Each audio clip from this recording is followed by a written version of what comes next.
જરા કલ્પના કરો, રાતનો સમય છે અને સેંકડો મહિલાઓ એકદમ શાંતિથી એક લયબદ્ધ કતારમાં ચાલી રહી છે. બહુ જ સુંદર દ્રશ્ય લાગે સાંભળવામાં. બિલકુલ. તેમના હાથમાં પિત્તળની સુંદર થાળીઓ છે, જેમાં ચોખા, ફૂલો અને અડધા કાપેલા નારિયેળમાં તેલનો દીવો પ્રગટી રહ્યો છે. આ દ્રશ્ય એકદમ પવિત્ર, શાંત અને મનને મોહી લે તેવું છે, બરાબર ને? હા, એકદમ આધ્યાત્મિક અનુભવ. પણ હવે જરા એવી કલ્પના કરો કે સદીઓ પહેલા એ થાળીઓમાં મુકાયેલા નાળિયેરની જગ્યાએ હારેલા સાધુઓના કપાયેલા માથા હતા. ઓહો, હા, અને લાલ ફૂલોની જગ્યાએ તાજું વહેલું લોહી હતું. આ તો એકદમ ચોંકાવનારો વિચાર છે. સાચી વાત છે. આજે આપણે જે શાંત અને સુંદર સરઘસ જોઈએ છીએ તેના મૂળિયા કદાચ એક અત્યંત હિંસક અને ક્રૂર ઇતિહાસમાં દબાયેલા છે. આજના આપણા ગહન વિશ્લેષણમાં આપણે કેરળની અત્યંત પ્રચલિત અને દૃશ્યમાન પરંપરા થાલાપ્પોલીની એક એવી સફર ખેડીશું જે તેના શાંત દેખાવની પાછળ છુપાયેલા રહસ્યો પરથી પડદો ઉઠાવશે. અને આ સફર ખરેખર રોમાંચક રહેવાની છે. આપણી આજની આ ચર્ચા ડૉક્ટર જશવંત કુમાર વી રાઠોડ દ્વારા તૈયાર કરાયેલા એક અત્યંત વિસ્તૃત સંશોધન અહેવાલ પર આધારિત છે, જેનું નામ છે the ritual and socio cultural evolution of Thalappoli. આ રિપોર્ટમાં ઘણી ચોંકાવનારી વિગતો છે. બિલકુલ. આપણે ઘણીવાર આવી ધાર્મિક પરંપરાઓ જોઈએ છીએ અને ક્યારેય સવાલ નથી કરતા કે તે શા માટે અસ્તિત્વમાં છે.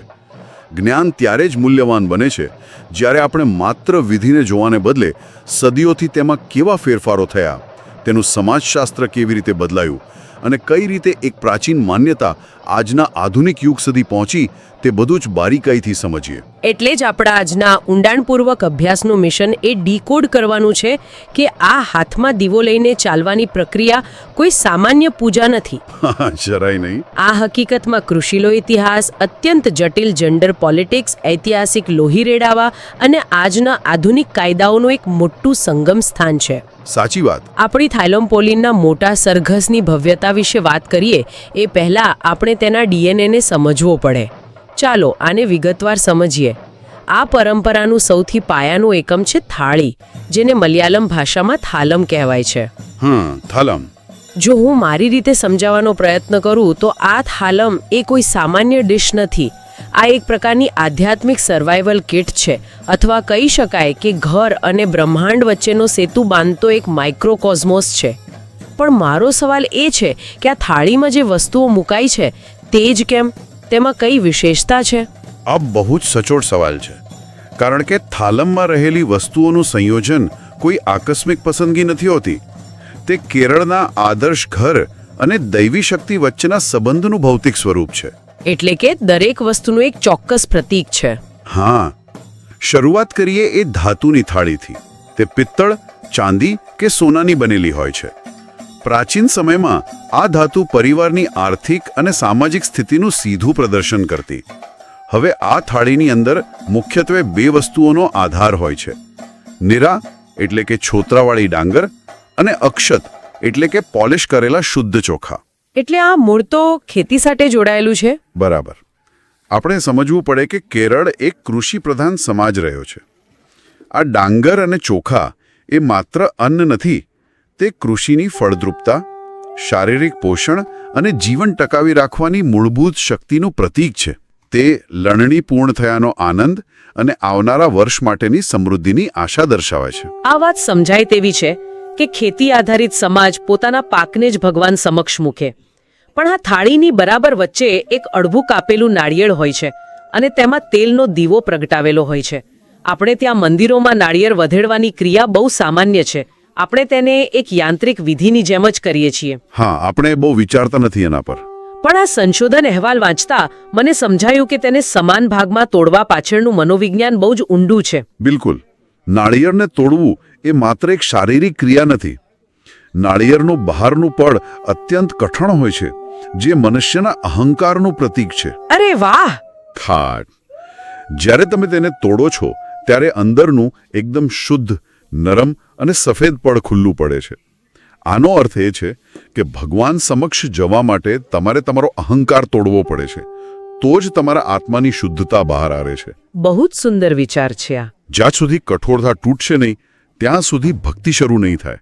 અને આ અહંકાર તૂટ્યા પછી એ નારિયેળમાં નીલાવિલક્કુ એટલે કે દીવો પ્રગટાવવામાં આવે છે. આ દીવાની જ્યોત એ માત્ર અજવાળું નથી આપતી, તે એક દૈવી સાક્ષી છે. પ્રકાશનું પ્રતીક. હા, તે જ્ઞાનનો પ્રકાશ છે જે મનના અંધકારને દૂર કરે છે. આની સાથે લાલ રંગના ઠેચીના ફૂલો અથવા નાળિયેરીના ઝાડના ફૂલો મૂકવામાં આવે છે, જે સર્જનની સુંદરતા દર્શાવે છે. એક નાનકડી થાળીમાં આખા બ્રહ્માંડ અને માનવ જીવનની ફિલોસોફી કેટલી સુંદર રીતે ગોઠવી દેવામાં આવી છે. પણ અહીં મને એક મોટો પ્રશ્ન થાય છે. આ બધી વસ્તુઓ તો ઘરમાં પૂજાના સ્થાને પણ મૂકી શકાય, તો પછી આ થાળી ઘરની બહાર નીકળીને હજારો લોકોના સરઘસમાં કેવી રીતે ફેરવાઈ ગઈ? એ એક લાંબી પ્રક્રિયા હતી. પ્રાચીન કાળના અષ્ટમાંગલ્યના ખ્યાલને સમજવો પડે. અષ્ટમાંગલ્ય? હા, અષ્ટમાંગલ્ય એટલે 8 પવિત્ર વસ્તુઓનો સમૂહ. સદીઓ પહેલા વૈદિક પ્રભાવ હેઠળ હિન્દુ પરિવારોમાં કોઈ પણ શુભ પ્રસંગે આ 8 વસ્તુઓ ઘરમાં એક જગ્યાએ મૂકવામાં આવતી હતી. અને રસપ્રદ વાત એ છે કે એ પ્રાચીન વૈદિક ગ્રંથોમાં આ 8 વસ્તુઓ કઈ હતી ખબર છે? કઈ વસ્તુઓ હતી? રાજા, ગાય, બ્રાહ્મણ, સોનું વગેરે. એક મિનિટ, રાજા અને બ્રાહ્મણ, આ તો બહુ જ સીમિત અને ઉચ્ચ વર્ગ પૂરતું મર્યાદિત લાગે છે. આમાં સામાન્ય માણસ કે સ્ત્રીઓ ક્યાંય દેખાતા નથી. અને આ જ મુદ્દો પકડવા જેવો છે. શરૂઆતમાં આ વ્યવસ્થા અત્યંત કડક અને સામાજિક રીતે વિભાજિત હતી. પરંતુ જ્યારે આ પરંપરા પર કેરળની સ્થાનિક સંસ્કૃતિનો પ્રભાવ પડ્યો ત્યારે એક મોટો સાંસ્કૃતિક બદલાવ આવ્યો. આ પરંપરાએ પોતાને અપડેટ કરી. મતલબ લોકોએ તેમાં ફેરફાર કર્યો? બિલકુલ. અહીં આકર્ષક બાબત એ છે કે તેમાં રાજા કે બ્રાહ્મણની જગ્યાએ દર્પણ એટલે કે વાલકન્નાડી, પુસ્તક, સફેદ કપડું અને સૌથી મહત્વનું એક શણગારેલી કન્યાનો સમાવેશ થયો. ઓહો, આ તો જાણે પરંપરાનું સંપૂર્ણ લોકશાહીકરણ થઈ ગયું. દર્પણ અને પુસ્તકનો સમાવેશ થવો એ બહુ મોટી વાત છે, પણ આનાથી મહિલાઓને કેવી રીતે સશક્તિકરણ મળ્યું? જો હું સમજાવું તો, દર્પણ એ પોતાની અંદર રહેલા દૈવી અંશને જોવાનું પ્રતીક બન્યું અને પુસ્તક એ જ્ઞાનનું પ્રતીક બન્યું, જેના પર હવે માત્ર કોઈ એક વર્ગનો ઇજારો નહોતો રહ્યો. હા, સાચી વાત છે. આ વસ્તુઓને લોકો હવે ઘરના એક ખૂણે મૂકી રાખવાને બદલે હાથમાં લઈને દેવી સમક્ષ લઈ જવા લાગ્યા. કોઈ પણ સામાન્ય વ્યક્તિ હવે સીધી દેવી સુધી પહોંચ મેળવી શકતી હતી અને તેમાંથી આ ચાલતા સરઘસ એટલે કે થાલપોલીનો જન્મ થયો. અહીં એક વાત ખાસ નોંધવા જેવી છે કે આ આખા સરઘસનું નેતૃત્વ સંપૂર્ણપણે સ્ત્રીઓના હાથમાં જ હોય છે. હા, આખા સંશોધન અહેવાલમાં એ સ્પષ્ટ છે કે આ વિધિમાં મુખ્યત્વે મહિલાઓ અને ખાસ કરીને 12 વર્ષથી નાની કન્યાઓ જ ભાગ લે છે. એક પિતૃસત્તાક સમાજમાં કોઈ આટલા મોટા ધાર્મિક ઉત્સવનું નેતૃત્વ સ્ત્રીઓને આપી દે તે ખરેખર વિચારવા જેવી બાબત છે. આવું કેમ? કારણ કે કેરળની સંસ્કૃતિમાં ભલે તે અન્ય રીતે પિતૃસત્તાક હોય, પરંતુ આધ્યાત્મિક સ્તરે સ્ત્રી શક્તિને જ સમૃદ્ધિ અને પ્રજનન શક્તિના માધ્યમ તરીકે જોવામાં આવે છે. સ્ત્રી શક્તિનું મહત્વ. બરાબર. 12 વર્ષથી નાની કન્યાઓને દેવીના શુદ્ધ નિર્દોષ સ્વરૂપનું પ્રતિબિંબ માનવામાં આવે છે. દાખલા તરીકે તિરુવનંતપુરમના પ્રખ્યાત આટ્ટુકલ પોંગલા ઉત્સવની વાત કરીએ, ત્યાં હજારો નાની કન્યાઓ આ થાલાપોલીમાં ભાગ લે છે. હજારો કન્યાઓ? હા, તેઓ વિશિષ્ટ પ્રકારના શુદ્ધ વસ્ત્રો પહેરીને દેવી પાસે સ્વાસ્થ્ય અને સમૃદ્ધિના આશીર્વાદ માંગે છે. અને મોટી ઉંમરની મહિલાઓ પોતાની માનતા કે કોઈ ખાસ સંકલ્પ પૂરો કરવા માટે આમાં જોડાય છે, જેને ત્યાં વઝીપાડું કહે છે. અને આ સરઘસમાં એ માત્ર શાંતિથી ચાલવા પૂરતું સીમિત નથી હોતું. મેં ક્યાંક સાંભળ્યું છે કે આ મહિલાઓ ચાલતી વખતે ખાસ પ્રકારનો અવાજ કાઢે છે, જે આખા વાતાવરણને ગુંજવી દે છે. હા, તેને કુરબા કહેવામાં આવે છે. આ એક અત્યંત વિશિષ્ટ વાત છે જે મહિલાઓ પોતાની જીભને ઝડપથી હલાવીને ઊંચા સ્વરમાં કાઢે છે. આ અવાજનું કોઈ ખાસ કારણ ખરું? આ અવાજ કોઈ સામાન્ય પુકાર નથી. એવી માન્યતા છે કે કુરવાનો આ તીવ્ર અવાજ વાતાવરણમાંથી નકારાત્મક શક્તિઓને દૂર કરે છે અને જગ્યાને અત્યંત પવિત્ર અને ઉર્જાવાન બનાવી દે છે. તે દેવીને આવકારવાનો અવાજ છે. આ ખરેખર રોમાંચક છે. આપણે અત્યાર સુધી એમ જ જોયું કે આ સંપૂર્ણપણે મહિલાઓ અને કન્યાઓ દ્વારા થતી વિધિ છે અને સમાજ તેમાં સ્ત્રીઓનું વર્ચસ્વ સ્વીકારે છે. પરંતુ અહીં વાત ખરેખર ખૂબ જ રસપ્રદ બને છે. કઈ રીતે? કારણ કે અહીં એક એવો મોટો અપવાદ છે જે જેન્ડર વિશેની આપણી બધી જ સામાન્ય માન્યતાઓને મૂળમાંથી હલાવી નાખે છે. મેં રિપોર્ટમાં વાંચ્યું કે કોલ્લમ જિલ્લાના કોતન કુલંગરા દેવી મંદિરમાં ચામૈયાવી લક્કુ નામનો એક ઉત્સવ થાય છે. ત્યાં થાલપોલી કોઈ મહિલાઓ નથી કરતી, પણ પુરુષો કરે છે. બિલકુલ સાચું. અને આ માત્ર થાળી પકડવા પૂરતી વાત નથી. હા, મેં ફોટા જોયા હતા. આ ઉત્સવમાં પુરુષો સંપૂર્ણપણે સ્ત્રીઓનો શણગાર કરે છે. તેઓ સાડી પહેરે છે, વાળમાં ગજરો નાખે છે, આભૂષણો પહેરે છે, મેકઅપ કરે છે અને પછી મહિલાઓની જેમ જ હાથમાં થાલમ લઈને સરઘસમાં ચાલે છે. આ અપવાદ જ આ પરંપરાની વિશાળતા અને સામાજિક સ્વીકૃતિની હદ દર્શાવે છે. પણ જરા વિચારો, એક પરંપરાગત સમાજમાં આવું કેવી રીતે શક્ય બન્યું? પુરુષો શા માટે સ્ત્રીઓનું રૂપ ધારણ કરે છે અને સમાજ તેનો વિરોધ કરવાને બદલે તેને ધાર્મિક ઉત્સવ તરીકે કેવી રીતે સ્વીકારી શકે? આની પાછળ એક બહુ જ રસપ્રદ દંતકથા છે. એવું કહેવાય છે કે પ્રાચીન સમયમાં કેટલાક ગોવાળિયાઓ જંગલમાં રમતા રમતા સ્ત્રીઓના વેશમાં સજ્જ થયા. રમતમાં હા, તેમણે એક પથ્થરને દેવી માની લીધી અને તેની સામે ફૂલો અને દીવો અર્પણ કર્યો. તેમની આ નિર્દોષ અને નિખાલસ ભક્તિથી દેવી એટલા પ્રસન્ન થયા કે તેઓ ત્યાં જ પ્રગટ થયા. બસ ત્યારથી આ જગ્યા પર પુરુષો દ્વારા સ્ત્રી વેશ ધારણ કરીને દેવીને રીઝવવાની પરંપરા શરૂ થઈ ગઈ.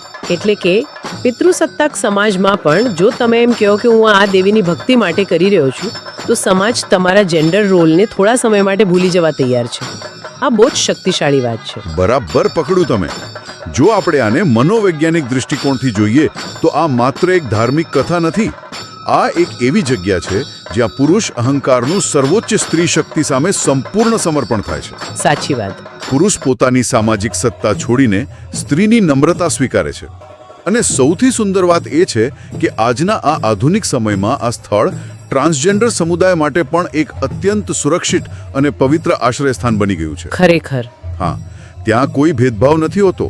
વર્ષના એ ચોક્કસ દિવસોમાં સમાજના બધા જ કડક નિયમો ઓગળી જાય છે અને માત્ર ભક્તિ જ કેન્દ્રમાં રહે છે. આ ખરેખર એક બહુ જ સુંદર અને સમાવેશી વિચાર છે. પણ હવે આપણે આ ગહન વિશ્લેષણના એવા પડાવ પર આવી ગયા છીએ જ્યાં આખી વાતનો અંદાજ બદલાઈ જાય છે. આપણે આટલી પવિત્ર, શાંતિપૂર્ણ અને સ્ત્રી શક્તિને ઉજાગર કરતી પરંપરા વિશે વાત કરી રહ્યા છીએ, પરંતુ અહેવાલ મુજબ આ પરંપરાના મૂળમાં એક અત્યંત વિવાદાસ્પદ અને સાચું કહું તો લોહિયાળ ઇતિહાસ હોવાનો દાવો છે. હા, અને આ બહુ સેન્સિટિવ ટોપિક છે. બિલકુલ. અને અહીં હું આપણા સાંભળનારાઓ માટે એક વાત સ્પષ્ટ કરવા માંગીશ કે આપણે હવે જે બે અલગ અલગ ઐતિહાસિક વિચારધારાઓની ચર્ચા કરવાના છીએ તે માત્ર અને માત્ર સંશોધન અહેવાલમાં આપેલી માહિતી પર આધારિત છે. આપણે અહીં કોઈ વિચારધારા, ધર્મ કે રાજકીય પક્ષનું સમર્થન નથી કરી રહ્યા કે કોઈનો પક્ષ નથી લઈ રહ્યા. આપણે માત્ર તટસ્થ રીતે ઇતિહાસના બે પાસા રજૂ કરી રહ્યા છીએ જે સ્ત્રોતમાં આપેલા છે. આ સ્પષ્ટતા કરવી ખૂબ જ જરૂરી છે.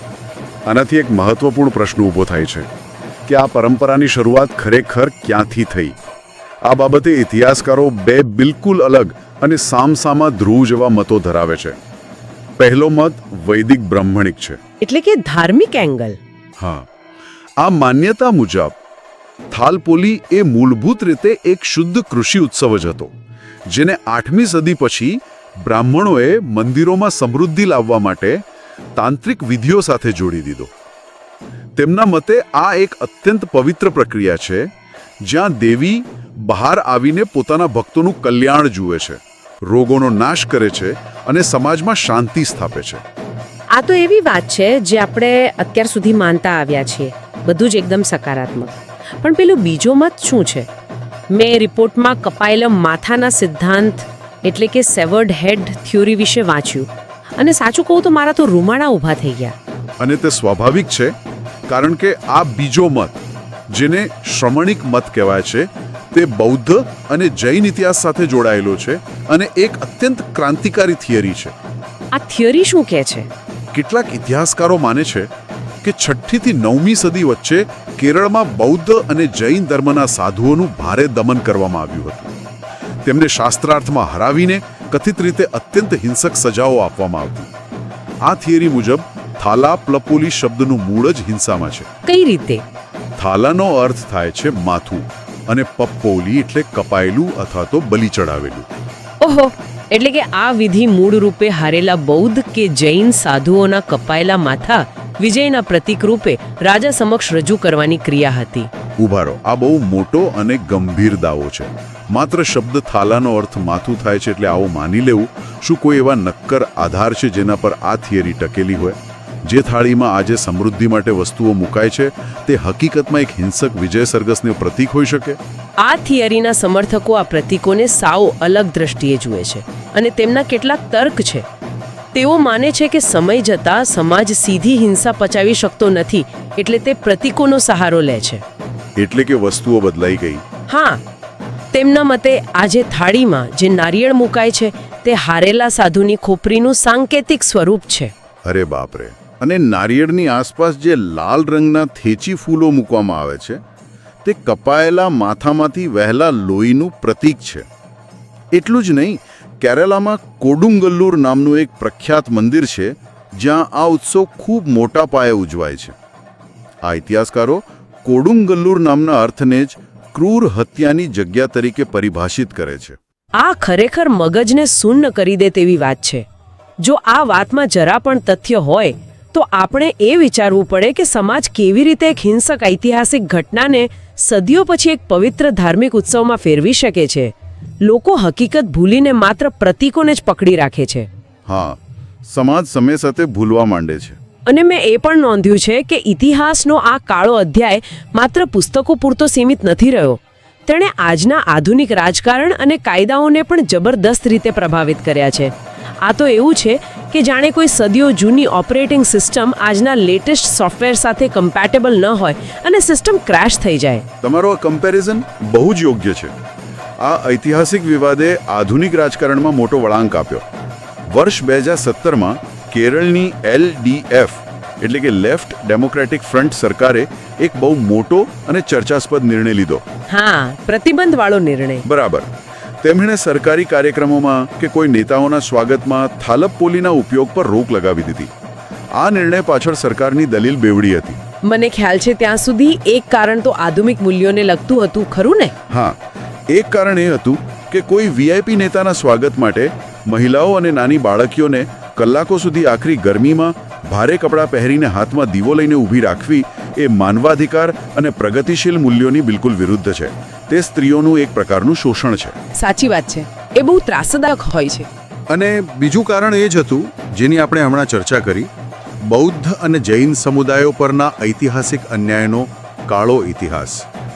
સરકાર એવું નહોતી ઈચ્છતી કે કોઈ સરકારી અને ધર્મનિરપેક્ષ કાર્યક્રમમાં એવી કોઈ પરંપરાનું પ્રદર્શન થાય જેની સાથે આવો હિંસક ભૂતકાળ જોડાયેલો હોવાનો દાવો થતો હોય. તો પછી સરકારના આ નિર્ણય પછી શું આ પરંપરા ધીમે ધીમે લુપ્ત થવા લાગી? કારણ કે સરકારી ટેકો તો પાછો ખેંચાઈ ગયો. ના, પરંપરાઓ એટલી જલ્દી મરતી નથી. તે પોતાનું સ્વરૂપ બદલે છે. સરકારી કાર્યક્રમોમાંથી પ્રતિબંધિત થયા પછી આ પરંપરાનું એક નવું જ વ્યાવસાયિક સ્વરૂપ ઊભું થયું. વ્યાવસાયિક સ્વરૂપ? હા, હવે તે માત્ર ધાર્મિક જગ્યાઓની બહાર નીકળીને સામાજિક પ્રસંગોમાં આવી ગઈ છે. ખાસ કરીને એઝાવા સમુદાયના લગ્નોમાં અને મોટા કોર્પોરેટ કાર્યક્રમોમાં VIP મહેમાનોના સ્વાગતમાં થાળપપોલીનો ઉપયોગ એક ટ્રેન્ડ બની ગયો છે. હવે તે જાણે એક ફેશન શો કે ઇવેન્ટ મેનેજમેન્ટનો હિસ્સો બની ગઈ છે. અરે વાહ, આ તો નવું જ કાઢ્યું લોકોએ.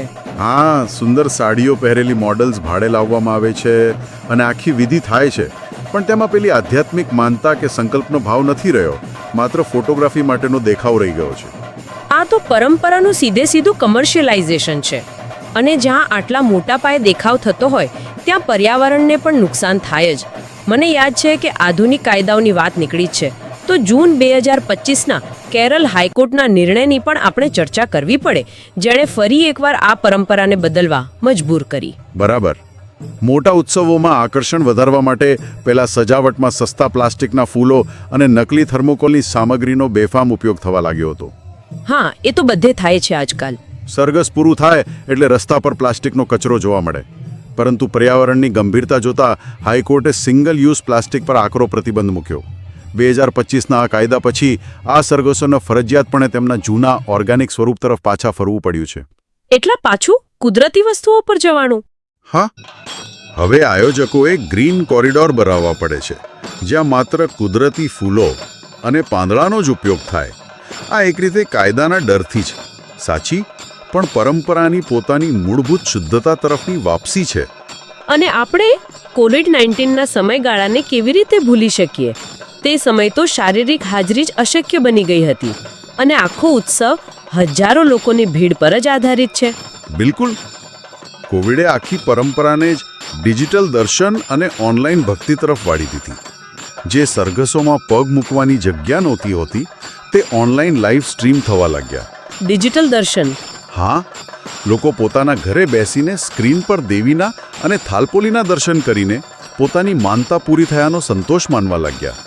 શારીરિક હાજરીનું સ્થાન ડિજિટલ ઉપસ્થિતિએ લઈ લીધું, જે આ પરંપરાના ઇતિહાસમાં એક અભૂતપૂર્વ ફેરફાર હતો. અત્યાર સુધી આપણે ઇતિહાસ, રાજકારણ, કાયદા અને ટેકનોલોજીની ખૂબ બૌદ્ધિક ચર્ચાઓ કરી, પણ વાસ્તવિકતામાં જ્યારે જમીન પર આ ઉત્સવ ઉજવાય છે ત્યારે તે કેવો લાગે છે? કારણ કે આ કોઈ બંધ ઓરડામાં થતી શાંત પ્રાર્થના નથી. આપણે આપણા સાંભળનારાઓ માટે એ દૃશ્ય અને અવાજનું ચિત્ર ઊભું કરવું જોઈએ. જો તમારે થાલપોલીનો સાચો અનુભવ કરવો હોય તો તમારે તમારું પૂરું ધ્યાન તેના સંગીત અને દ્રશ્યો પર આપવું પડે. આ સરઘસ ક્યારે શાંત નથી હોતું. તેમાં મુખ્યત્વે 2 પ્રકારના સંગીત વાદ્યોની જમાવટ હોય છે. કયા કયા? એક છે ચેન્ડા મેલમ, જે અત્યંત આક્રમક, ભારે અને માર્શલ ડ્રમ્સ છે. તેનો અવાજ એટલો તીવ્ર હોય છે કે તમારા હૃદયના ધબકારા તેની સાથે મેચ થવા લાગે. આ દેવીના ઉગ્ર સ્વરૂપને દર્શાવે છે. અને તેની બરાબર વિરુદ્ધમાં હોય છે પંચવાદ્યમ, જેમાં 5 અલગ અલગ વાદ્યોનું અત્યંત મધુર અને લયબદ્ધ સંગીત વગાડવામાં આવે છે. આ 2 અલગ પ્રકારના સંગીતના તાલે જ આખું સરઘસ આગળ વધે છે. અને મેં પેલા વેલી ચાપાડું વિશે પણ વાંચ્યું છે. તે દ્રશ્ય તો સૌથી વધારે ડ્રામેટિક હોય છે ને? એક તરફ એકદમ શાંતિથી હાથમાં દીવો લઈને ચાલતી મહિલાઓ અને બીજી તરફ આ વેલી ચાપાડું. આ બંને બિલકુલ વિરોધાભાસી નથી લાગતા? આ વિરોધાભાસ જ આ ઉત્સવનો જાદુ છે. વેલી ચાપાળું એટલે મંદિરમાં ભગવાન કે દેવીના પ્રવક્તા અથવા તેમનું માધ્યમ. તેઓ લાલ રેશમી વસ્ત્રો પહેરીને, ખુલ્લા વાળ રાખીને, હાથમાં પવિત્ર ભારે તલવાર લઈને સરઘસમાં આવે છે. હાથમાં તલવાર? હા, તેઓ ટ્રાન્સની અવસ્થામાં હોય છે, એટલે કે તેમના પર દેવીનો આવેશ હોય છે. તેઓ ઢોલના તાલે આક્રમક રીતે નાચતા હોય છે. એક બાજુ નમ્ર અને શાંત સ્ત્રી શક્તિ અને બીજી બાજુ પ્રકૃતિનું આ ઉગ્ર સ્વરૂપ. આ બંને ભેગા મળીને પ્રકૃતિનું સંતુલન દર્શાવે છે. અને આ બધાની સાથે કેરળના ઉત્સવોની શાન એટલે કે પેલા ભવ્ય હાથીઓ. થ્રિસુર પૂરમનો ઉત્સવ તો આખી દુનિયામાં પ્રખ્યાત છે. હા, કેરળના મોટા ઉત્સવો હાથીઓ વિના સાવ અધૂરા છે. હાથીઓના ભવ્ય સરઘસને એઝુનલ્લથ્ર કહેવાય છે. સોનાથી મઢેલી ભગવાનની મૂર્તિ, જેને થિદામ્બુ કહે છે, તેને સૌથી ઊંચા અને શક્તિશાળી હાથી પર શાનથી બેસાડવામાં આવે છે. એ દ્રશ્ય તો અદ્ભુત હશે. અને થ્રિસુર પૂરમમાં તો કુડમાટ્ટમ નામની સેરેમની થાય છે, જે જોવા જેવી હોય છે. તેમાં 15 હાથીઓની 2 હરોળ સામસામે ઊભી રહે છે અને તેમની પર બેઠેલા લોકો અત્યંત ઝડપથી સંગીતના તાલે રંગબેરંગી મોટી છત્રીઓની અદલાબદલી કરે છે. આ એક એવો ઓડિયો વિઝ્યુઅલ અનુભવ છે જેને શબ્દોમાં પૂરેપૂરો વર્ણવવો મુશ્કેલ છે. અને રસપ્રદ વાત એ છે કે કેરળના અલગ અલગ વિસ્તારોમાં આ પરંપરાએ પોતાનો એક નવું જ રૂપ ધારણ કરી લીધું છે. ગુરુવાયુર મંદિરમાં મહિલાઓને બદલે માત્ર યુવાનો અને બાળકો દ્વારા સંચાલિત પિલ્લેરુ થાલાપ્પોલી થઈ છે. હા, દરેક જગ્યાની પોતાની ખાસિયત છે. અને પાલક્કડ જિલ્લામાં નેન્મારા વલ્લંગી વેલા વિશે જાણીને તો મને નવાઈ લાગી. તે તો જાણે 2 ગામો વચ્ચેની કોઈ મેગા સ્પોર્ટ્સ કોમ્પિટિશન હોય એવું લાગે છે. નેન્મારા વલ્લંગી વેલા ખરેખર 2 ગામો વચ્ચેની અત્યંત તીવ્ર પણ મૈત્રીપૂર્ણ સ્પર્ધા છે. ત્યાં શાંતિનો કોઈ અવકાશ જ નથી. ત્યાં એશિયાના સૌથી મોટા અને અવાજવાળા ફટાકડા ફોડવામાં આવે છે. હા, એશિયાના સૌથી મોટા ફટાકડા? હા, કયું ગામ સૌથી મોટો ઉત્સવ કરે છે તેની હરીફાઈ હોય છે. અને ત્યાં થાલપોલીની સાથે કરીવેલા થાય છે, જેમાં લોકો પોતાના શરીર પર કાળો રંગ લગાવીને શિવના ગણોનું નૃત્ય કરે છે. આ બતાવે છે કે આ માત્ર ધાર્મિક વિધિ નથી રહી, પણ ગામના ગૌરવ, કલા અને સામાજિક એકતાનું પ્રદર્શન બની ગઈ છે. ઉત્તર કેરળના પ્રખ્યાત તૈયમ નૃત્ય અને બીમારીઓ મટાડવા માટે થતા મૂડીએટ્ટુ સાથે પણ તેની બહુ મોટી સમાનતા છે. આ બધા જ ઉત્સવોનો અંતિમ ઉદ્દેશ સમાજને એકતા તરણે બાંધવાનો અને ભય સામે રક્ષણ મેળવવાનો જ હોય છે. આ બધાનો અર્થ શું છે? આપણે આ ચર્ચાની શરૂઆત એક નાનકડી થાળીમાં મુકાયેલા ચોખા અને નાળિયેરથી કરી.